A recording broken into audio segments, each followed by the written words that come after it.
Louisa May Alcott. New England in the early and middle years of the 19th century had a flourishing culture. People were passionately interested in ideas and education. Most New Englanders were strongly opposed to slavery. They were also concerned about other social issues. New ideas resulted in new kinds of writing. These ideas included the importance of doing what seemed right for them, no matter how different it was from what other people thought.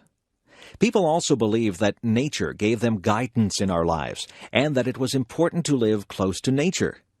These and other ideas were expressed through teaching and writing. Bronson Alcott was one of those who looked at the world in a new way. He looked for work as a teacher so that he could pass on his ideas to others. However, very few parents wanted Mr. Alcott to teach their children, and very few people were interested in hearing his speeches or reading his books. As a result, the Alcott family was very poor. Fortunately for Bronson, he married a very capable and energetic woman.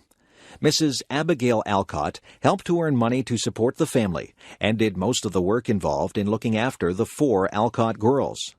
The oldest daughter, Anna, was quiet and serious. She rarely got into trouble and was a good helper at home.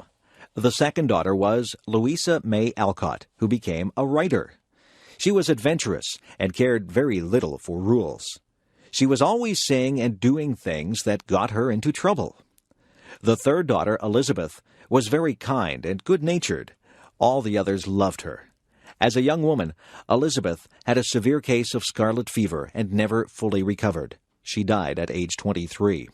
The youngest sister, May, was talented, but she was rather spoiled. Because there was never enough money, the Alcott girls felt pressure to work at an early age, but this did not stop them from having fun.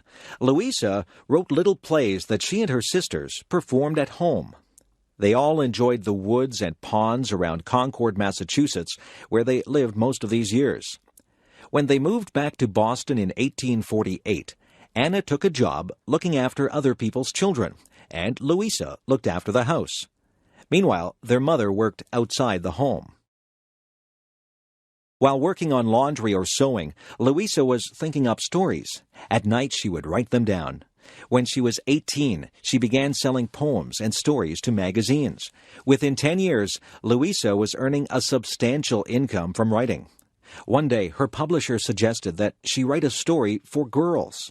At first, Louisa didn't like the suggestion, but when she started to write, the ideas came rapidly. Her book was based on her own family and her own childhood. Little Women was published in 1868 and was an immediate success. The March family was very much like the Alcotts. Mrs. Alcott resembles Marmee.